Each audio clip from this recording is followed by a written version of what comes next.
El problema es que se hacían unos cambios brutales al sistema productivo nacional, se lo pasaba al privado. Pero el problema es que en el libro 3 estaba acompañado de cambios en el sistema financiero y monetario que daba muchas libertades y facilidades a la banca. Sí, entonces estas dos, todo el mundo se concentraba en el libro 1. A esta hora vamos a hacer contacto gracias a la tecnología con nuestro siguiente invitado. Se trata del asambleísta John Vinuesa, a quien agradecemos por atender esta invitación. Asambleísta desde el Estudio Central de América Quito, les saludamos Ramiro Díaz y Jorge Ñacato. ¿Cómo está usted, asambleísta? Muy buenos días. Muy buenos días, un saludo especial a Radio América 104.5, a ustedes, Jorge, Ramiro, por invitarme y permitirme comentar el trabajo de la Asamblea. Efectivamente, lo hemos invitado para analizar el trabajo de la Asamblea, sobre todo en lo que sucedió ayer en el Pleno de la Asamblea, cuando tras varios intentos y forcejeos políticos, este 24 de marzo, es decir, ayer, el gobierno nacional sufre una nueva derrota en el Parlamento porque con 87 votos no logró pasar en la Asamblea Nacional el proyecto de inversiones que formaba parte del plan de desarrollo del Ejecutivo.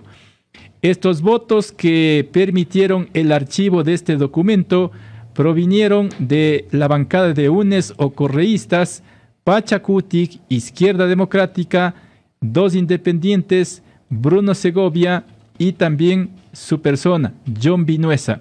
¿Cuál fue el argumento para dar su voto y archivar este documento, mi estimado John? Le escuchamos, por favor. Se desestabilizó el internet, lamentablemente. Vamos a ver si logramos restituir esa señal, que ahora utilizamos todavía las plataformas informáticas para las conexiones de entrevistas, porque todavía estamos con lo que significa el cuidado con los controles y los protocolos correspondientes ante la pandemia. Y es oportuno ir de a poco recuperando esa normalidad. Mientras tanto, seguimos utilizando en algunos casos la tecnología. John Vinuesa ya está conectándose, vamos a recuperarlo. Ahí ya lo recuperamos. Mi estimado John, ahí sí ya lo tenemos nuevamente. A veces nos juega una mala pasada el internet, pero como le decía en principio, hay 87 votos que negaron y archivaron el proyecto de ley urgente del Ejecutivo. Entre esos votos está el suyo. ¿Cuál es el argumento que usted esgrime al país para haber archivado o negado ese documento que para el Ejecutivo era importante? Por favor. Bueno, a ver, lo primero de todo, la Asamblea estaba haciendo su trabajo. Recibió el informe, el proyecto de ley del presidente, lo leyó, lo debatió, durante 20 días estuvimos analizando más de 290 artículos, tratando de encontrar las partes positivas de la ley y finalmente primero se dio un primer debate donde se incorporaron un poquito de límites, de candados para que esta ley salga adelante. Todo el esfuerzo para que todo vaya de lo mejor. Uh-huh. En el segundo debate se planteó que se eliminen algunos de los libros. Aquí viene el punto, algunos de los libros, porque esta ley tenía 3 libros. El primero que hablaba de inversiones, el segundo que hablaba de temas digitales, y el tercero que era un saco de desastre donde estaba metido de todo, cualquier cosa, igual que en la ley anterior. Que la Asamblea le dio paso, ojo, ¿no? Así es que se trató, pero no hubo consensos. De hecho, yo soy parte de la comisión en la cual se analiza la ley, porque recuerde que la Asamblea tiene 2 niveles, el Pleno, donde están los 137 asambleístas, uh-huh, y las comisiones con 9 asambleístas, donde hacemos el análisis técnico. Asambleísta, ¿por qué para usted no eran suficientes los candados que se pusieron en la parte final para evitar lo que muchos decían, que se privatice? Tan pocos candados habían que yo presenté un informe de minoría. Yo presenté otro informe que es la herramienta que me da la Constitución y las leyes para poder presentar algo cuando la mayoría está de acuerdo en otra cosa. A mí me parecía, a ver, esta es una ley que delegaba. El primer libro, verá que son bastantes libros. Así es. Le voy a contar así en escenas. Escena 1. Se entregan los recursos, los servicios del Estado a quien tenga el dinero para invertir en ellos y manejarlo. Esa es la escena 1, el libro 1. En el libro 3, escena 2. En el libro 3 dice, los accionistas de bancos que tienen un límite del 6% para poder invertir en otros negocios. Con esta ley, ese porcentaje sube al 25%. Sí, es decir, que pueden acceder a negocios si tienen el 25% de acciones. Tercera escena. Quien hace las reglas de juego para contratar, para modificar, para lo que sea, es el Ejecutivo en un comité compuesto por 4 ministros puestos por el presidente. ¿Cómo se llama la obra? Sí, ¿dónde están los intereses? Entonces, es decir, esta ley lo que hacía es generar una especie de monopolio para intereses de ciertos sectores. Más o menos, lo que hacía es abrir la posibilidad de que cualquier servicio sea manejado por el Ejecutivo durante 40 años. 40. Sí, y donde ponían en un mismo saco a una hidroeléctrica que probablemente por el monto sí debería invertirse a 40 años con un colegio fiscal. Sí, entonces todo en un solo saco. Yo les decía, yo inicié pidiendo que se cambien las cosas, diciéndoles, con esta ley se podría entregar al privado para no decir privatización, o sea, sí, entregar al privado la Universidad Central, el Colegio Mejía, el Palacio de Carondelet, el Hospital X, Y o Z, el municipio de Guayaquil, a entregar en manos privadas, la delegación, planificación, concesión, las cárceles, todo. Absolutamente todo se podía entregar a manos privadas. ¿Pero cómo? No a través de la contratación pública, no a través del sistema de contratación pública, porque había una cláusula específica que decía a través de la ley de no a través de la ley de contratación pública, sino de reglamentos que los iba a redactar este comité compuesto por 4 ministros. Asambleísta, sí. Estos últimos cambios, inclusive se hablaba de tratar de satisfacer pedidos de Pachacuti, como el hecho de garantizar que el agua no se va a privatizar y otros, de decir, no fueron suficientes y más bien existen estos otros elementos que usted está indicando que ni siquiera eran observados por grupos parlamentarios. Verá, la ley era tan amplia. Usted sabe que el trabajo en la Asamblea se divide. Hay unos que hacen seguridad, otros que trabajan en salud, otros en deporte. Desarrollo económico lo hacía mi comisión. Sí, el tema del agua. Yo puse un candado en mi informe de minoría, que es otro informe. Sí, puse candados en el agua, candados en la biodiversidad, en el recurso genético, en la salud y en la educación, para que eso no sea tratado por esta ley. Eso se pidió en la comisión y simplemente no se accedió, simplemente no se hizo. Luego venía, el problema es que se hacían unos cambios brutales al sistema productivo nacional, se lo pasaba al privado. Pero el problema es que en el libro 3 estaba acompañado de cambios en el sistema financiero y monetario que daba muchas libertades y facilidades a la banca. Sí, entonces estas dos, todo el mundo se concentraba en el libro 1, que tenía cosas muy buenas también, como el tema de las zonas francas, que era muy interesante. De hecho, todo el sistema, todo lo que está en esta ley, todo, sí, en concepto, ya existe en la ley actual. Existen las alianzas público-privadas, existen una especie de zonas francas llamadas sedes, con Z, sí, existen las concesiones a las carreteras, existen las delegaciones. Le voy a poner un ejemplo de delegación que ya existe, las notarías. Sí, cuando usted ve una notaría es entregado a un privado durante un tiempo y él cobra los servicios. Los registros de la propiedad ya existen, pero no a 40 años.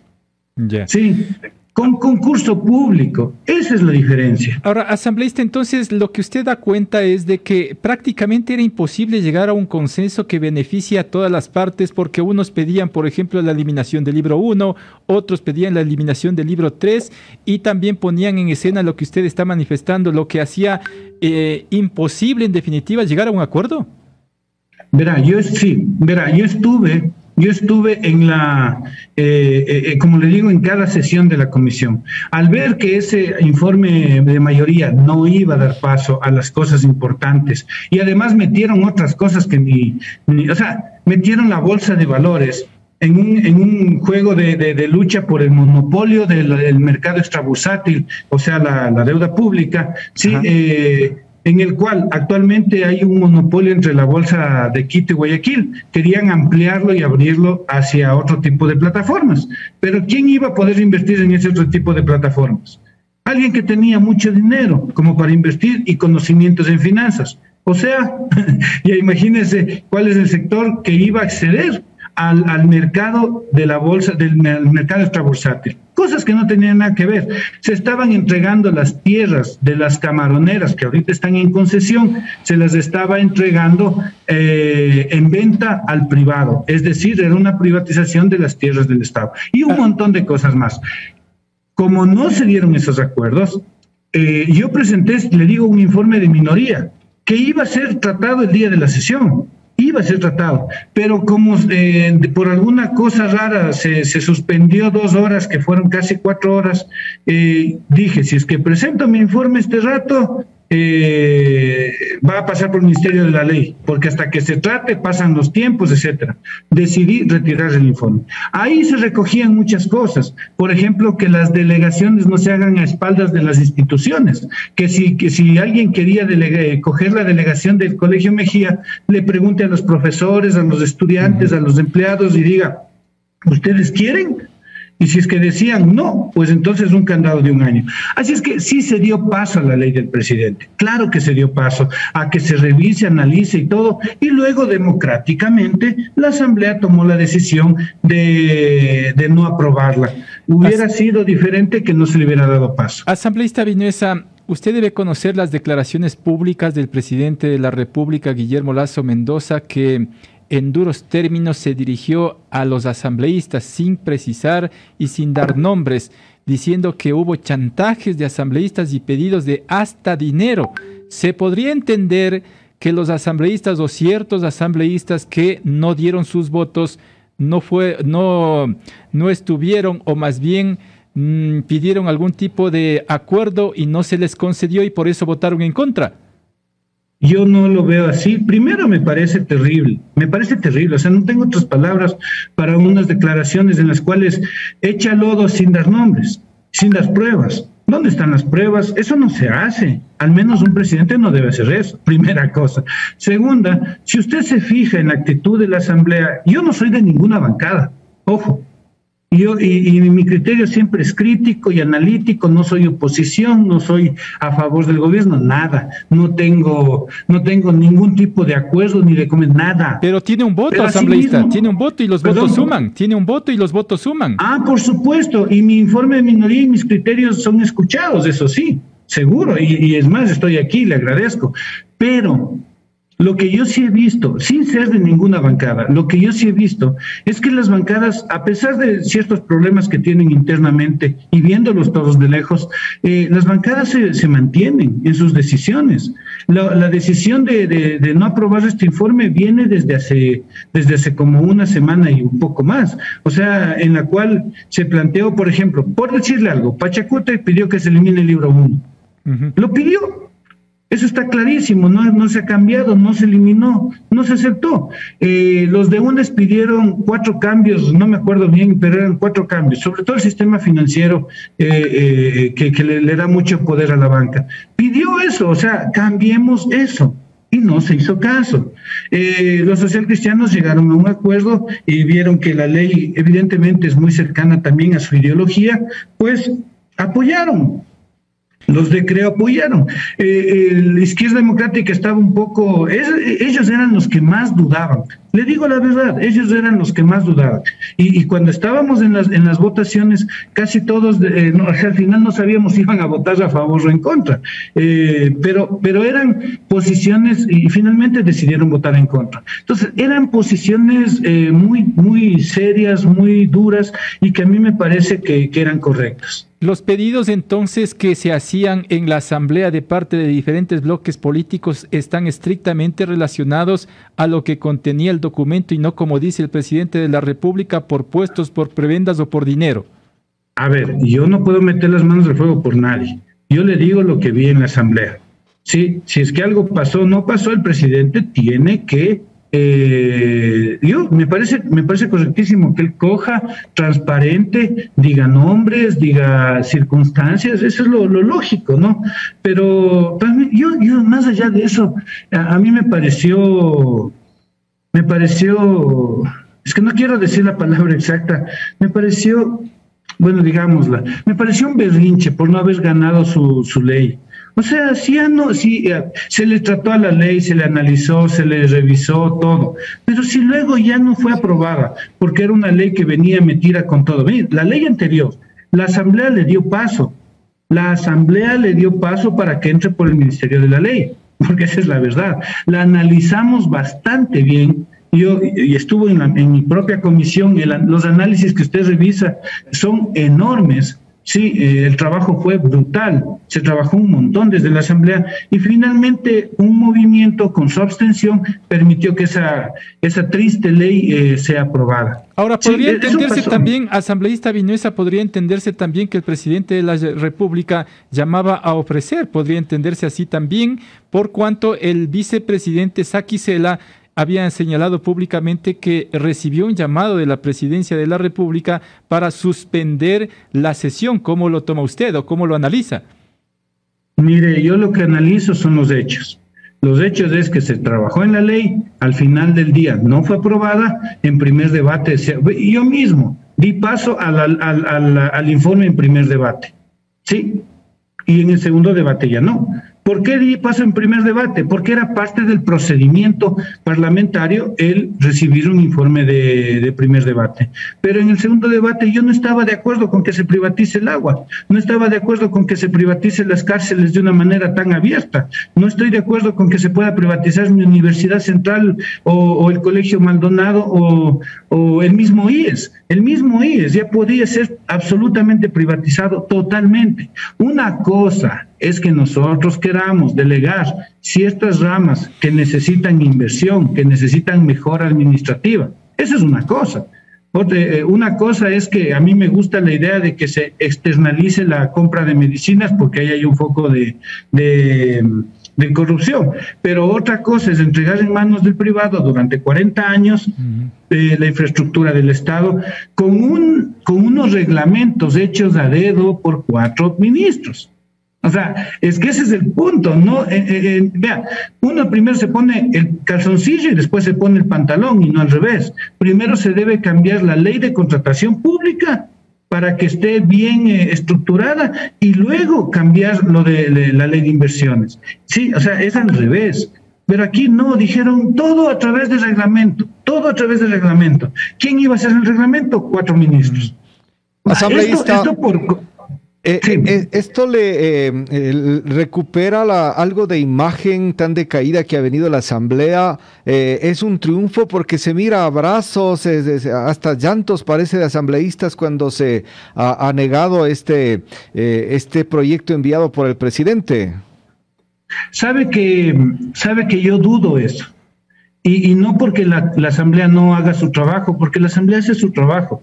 En 7 pisos hay más de 15 comisiones y en cada comisión están como hormigas los asambleístas. Estamos trabajando. Si usted va a la Asamblea, la gente, o sea, se ve solo trabajo.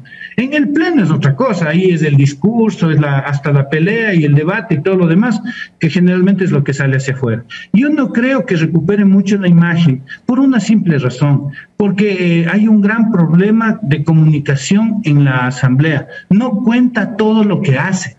No cuenta, por ejemplo, la ley respecto a los chicos becados en el exterior, que les está ayudando un montón a que solucionen sus problemas financieros. No cuenta la ley para evitar el abuso de las llamadas telefónicas que le llaman todos los días para ofrecerle servicios y venderle contratos, y esos abusos y esas coerciones que tienen. O sea, no cuenta un montón, no cuenta la pesca artesanal, cómo defendimos los 8 kilómetros para que no entren naves industriales dentro de los 8 kilómetros alrededor de las costas, para que las naves pequeñas puedan pescar. No cuenta lo que ayer hicimos evitando que sigan talando el manglar con una ley que quería vender las tierras de las camaroneras al privado cuando es solo concesión. ¿Cómo les defendimos a los cangrejeros? Eso no cuenta, la asamblea no cuenta, y eso o cuenta solo institucionalmente y no a la gran mayoría del público, y es una pena. Mire, los asambleístas nos cogieron ayer. Una de las cosas feas es que nos hayan cogido y nos hayan casi que coercionado diciendo muerte cruzada. ¿Qué muerte cruzada? ¿A qué asambleísta? Vea, el 80% de los asambleístas le va a decir muerte cruzada, bueno, me regreso a mi casa, mejor. Yo personalmente me regresaría a mi casita tranquilamente. ¿Por qué no me regreso? Porque soy una voz independiente, que razona, que no se pone en contra ni a favor, que simplemente hace su trabajo. Y creo que esta voz hace falta en la asamblea. Por eso no me regreso. Le aseguro, tengo problemas familiares, problemas en el trabajo, en el negocio que yo tenía particularmente. Y como yo, hay muchos otros asambleístas que están en las mismas. Así es que la muerte cruzada no es una amenaza para los asambleístas, para nada. Es más, la misma asamblea, sí, se comentaba el hecho de que la asamblea también puede pedir la muerte cruzada. Pero ¿sabe cuál es el problema? El problema que lo analizamos todo, hay que analizarlo bien. El problema es que la muerte cruzada desde la asamblea se demora un montón de meses, y la muerte cruzada desde el presidente es un decreto.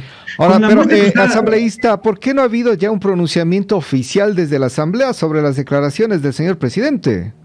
Ese es otro problema. Entonces, parece que hay mucha cercanía por parte de la administración de la asamblea con el gobierno, me da la impresión. Entonces, si hay asambleístas con rabo de paja, asambleísta.